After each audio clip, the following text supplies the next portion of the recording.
وحده لا شريك له وأشهد أن محمدا عبده ورسوله أما بعد أعوذ بالله من الشيطان الرجيم بسم الله الرحمن الرحيم حاميم والكتاب المبين إنا أنزلناه في ليلة مباركة إنا كنا منذرين فيها يفرق كل أمر حكيم۔ سورہ دخان میں اللہ رب العزت شروع میں ہی کہتے ہیں کہ اس کتاب کو ہم نے بابرکت رات میں نازل کیا ہے اور ہم ہی ڈرانے والے ہیں۔ اس رات میں مختلف معاملات کا فیصلہ کیا جاتا ہے۔ لیلۃ القدر یہ ایسی عظیم رات ہے کہ اللہ رب العزت نے اس کو 1000 مہینوں سے بہتر قرار دیا ہے۔ یہ رات آخری عشرے کی طاق راتوں میں کسی ایک طاق رات میں اللہ کے حکم سے ہوتی ہے، اور لازمی نہیں ہے کہ یہ کسی ایک رات میں خاص کر دی گئی ہو۔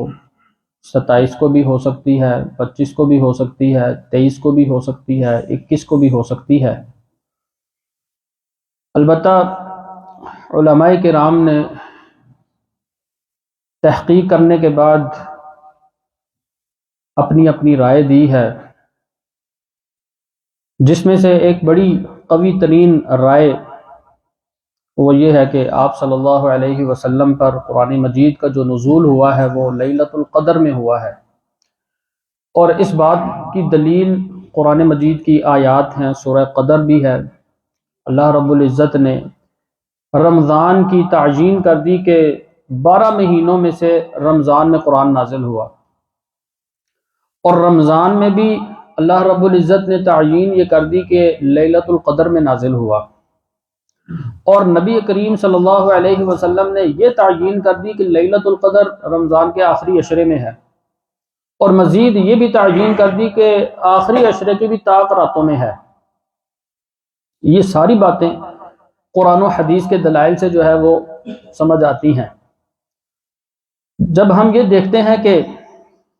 نبی کریم صلی اللہ علیہ وسلم سے پوچھا گیا کہ آپ سوموار کا اور جمعرات کا روزہ رکھتے ہیں،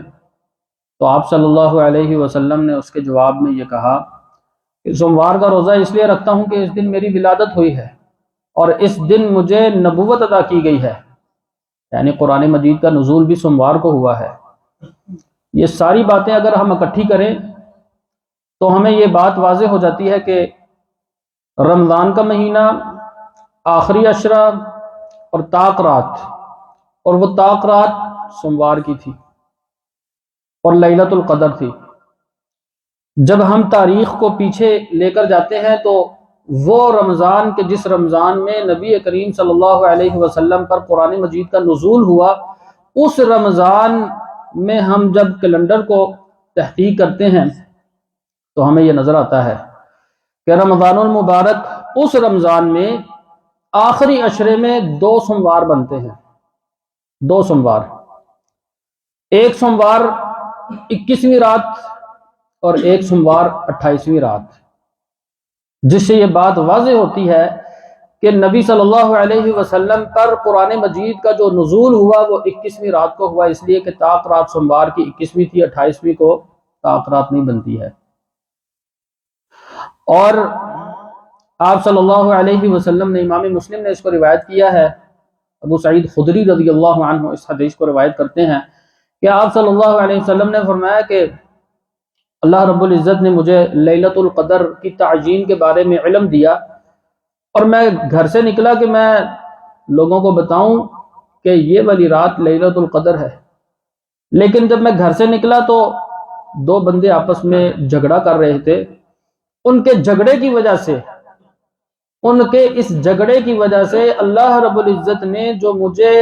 علم عطا کیا تھا اس کو اٹھا لیا، اس کی تعیین کو اٹھا لیا۔ تو لہذا آپ صلی اللہ علیہ وسلم نے فرمایا کہ اب آخری عشرے کی طاق راتوں میں اس کو تلاش کرو۔ ہاں البتہ اتنا ضرور ہے کہ آپ صلی اللہ علیہ وسلم نے فرمایا کہ میں نے یہ دیکھا ہے کہ جس رات لیلۃ القدر ہے اس کی صبح کی فجر کی نماز میں نے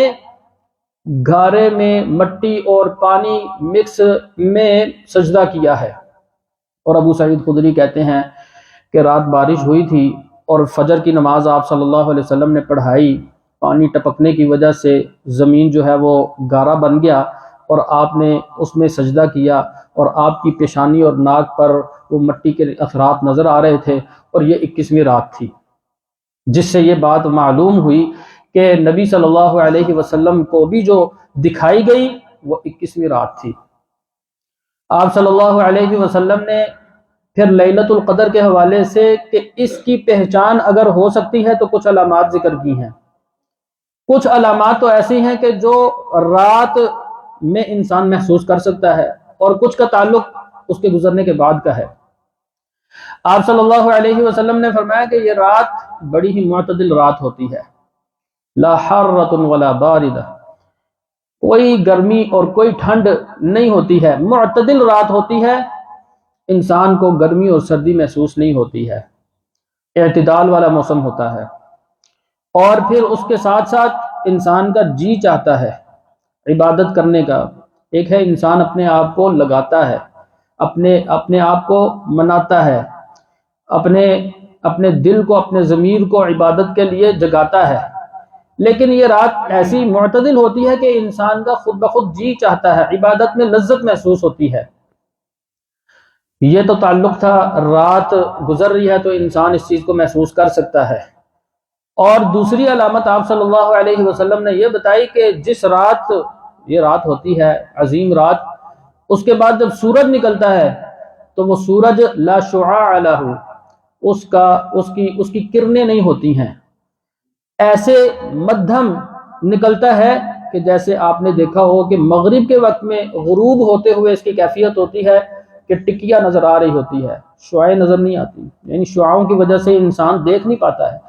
تو اس صبح میں اس کی جو ہے وہ شعاعیں نہیں ہوتی ہیں اور ٹکیا سی نظر آتی ہے،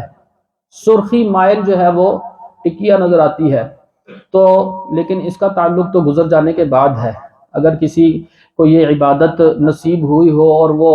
دیکھ لیتا ہے تو اس کو تسلی ہو سکتی ہے۔ اس کے علاوہ جتنی بھی باتیں ہیں ساری من گھڑت ہیں۔ کوئی یہ کہتا نظر آتا ہے کہ رات کو کتے نہیں بھونکتے ہیں، کوئی یہ کہتا نظر آتا ہے کہ گدھے نہیں بولتے ہیں، کوئی طرح طرح کی باتیں کرتا ہے، کسی بھی بات کا کوئی تعلق نہیں ہے۔ یہ دو ہی باتیں ہیں کہ جو آپ صلی اللہ علیہ وسلم نے بتائی ہیں۔ یہ ساری باتیں جو ہے وہ کرنے کے بعد توجہ صرف آپ کی یہ دلانا چاہتا ہوں کہ یہ جو رات ایک رات ہے اور خیر من الف شہر ہے، 1000 مہینوں سے بہتر ہے، اس کو یہ فضیلت کیوں حاصل ہوئی ہے؟ اس کو فضیلت کیوں حاصل ہوئی ہے؟ قرآن مجید کی وجہ سے۔ قرآن مجید کا نزول اس رات میں ہوا ہے تو اللہ رب العزت نے اس کو 1000 مہینوں سے بہتر بنا دیا ہے۔ اگر آپ اور میں بھی قرآن مجید کے ساتھ جڑ جائیں تو پھر آج اگر زمین کی پشت پر 7 ارب سے زیادہ اگر لوگ ہیں تو یقین کیجئے کہ وہ رات 1000 مہینوں سے بہتر ہو گئی، تو آپ اور میں بھی قرآن مجید کے ساتھ جڑنے کی وجہ سے 7 ارب لوگوں سے زیادہ بہتر ہو جائیں گے۔ جس نبی پر قرآن مجید نازل ہوا وہ سارے نبی 1,24,000 نبی ہے، 1,24,000 کم و بیش، ان ساروں میں سے سب سے افضل بغیر کسی اختلاف کے اتفاقی بات ہے کہ رسول کریم صلی اللہ علیہ وسلم سب سے افضل ہیں، اور ان کے سب سے افضل ہونے کی وجہ یہی ہے، صرف ایک ہی وجہ ہے کہ قرآن مجید کا نزول ان کے دل پر ہوا ہے۔ اتنے فرشتے ہیں، انسانوں سے زیادہ فرشتے ہیں۔ اللہ رب العزت نے بیت المعمور فرشتوں کے لیے کعبہ تیار کر رکھا ہے، اور آپ صلی اللہ علیہ وسلم نے معراج میں اس کا وزٹ بھی کیا، اور آپ نے ہمیں بتایا آ کے کہ وہاں پر روزانہ 70,000 فرشتے داخل ہوتے ہیں، اور جو ایک دفعہ داخل ہو جاتا ہے قیامت تک اس کی باری نہیں آئے گی، قیامت تک باری نہیں آئے گی۔ اتنی تعداد میں فرشتے ہیں، لیکن سارے فرشتوں میں سے سب سے افضل جبریل امین ہے۔ ایک ہی وجہ ہے، قرآن مجید۔ قرآن مجید جبریل امین لے کر آئے، نزل بہ الروح الامین علی قلبک بلسان عربی مبین، قرآن مجید جبریل امین لے کر آئے، صرف اس قرآن کی وجہ سے سارے فرشتوں پر افضل ہیں، مکہ شہر میں نازل ہوا، جس کے ساتھ اس کی نسبت قائم ہوئی ہے، اللہ رب العزت نے اس کو وہ عزتیں دی ہیں دنیا میں کسی اور چیز کو وہ عزت نہیں دی ہے۔ اس لیے آپ اور میں اس مہینے میں اور اس آخری عشرے میں طاق رات کو حاصل کرنے کی تو کوشش کرتے ہیں، لیکن طاق رات کو جو فضیلت جس وجہ سے حاصل ہوئی ہے، کیا ہم اس فضیلت کو بھی حاصل کرنے کی کوشش کرتے ہیں؟ اگر نہیں کرتے ہیں تو یہ ایک لمحہ ہے سوچ کا، فکر کا۔ خود پڑھیے، قرآن مجید کے ساتھ جڑیے، اپنے بچوں کو قرآن مجید کا حافظ بنائیے۔ یہ ایسی کتاب ہے کہ اللہ رب العزت نے اس کی جہاں پر حفاظت کی ذمہ داری اٹھائی ہے، جو بھی اس کے ساتھ جڑ جاتا ہے اللہ رب العزت اس کی بھی حفاظت کرتا ہے۔ جس ذہن کے اندر یہ محفوظ ہوتا ہے، آپ نے بہت سے لوگوں کو دیکھا ہوگا، بڑی عمر میں جا کر حافظہ کمزور ہو جاتا ہے، حافظہ جواب دے جاتا ہے، لیکن حافظ قرآن آپ اپنی آنکھوں سے دیکھیں گے، بڑی عمر ہونے کے باوجود علماء کرام، قرائے کرام، حفاظ عظام جنہوں نے قرآن مجید کو اپنے سینے کے اندر محفوظ کیا ہوتا ہے، وہ بڑی عمر ہونے کے باوجود اپنے حافظے کے ساتھ ٹھیک ہوتے ہیں۔ اس کی وجہ بنیادی صرف اور صرف یہی ہوتی ہے، قرآن مجید۔ اور قرآن مجید ہی یہ ایک واحد کتاب ہے کہ جس کے اتنے ایڈیشن شائع ہو چکے ہیں، اتنے جو ہے وہ مطلب ایک ہی ایڈیشن شروع سے اب تک جو ہے وہ شائع ہو رہا ہے۔ کتنے ہی مسلمان صرف اس وجہ سے نان مسلم مسلمان ہو گئے کہ جب ان کو یہ پتہ لگا کہ یہ ایک ایسی کتاب ہے کہ جس کا ایک ہی ایڈیشن ابھی تک شائع ہو رہا ہے، اس میں کوئی تبدیلی نہیں ہوئی ہے۔ تو اس لیے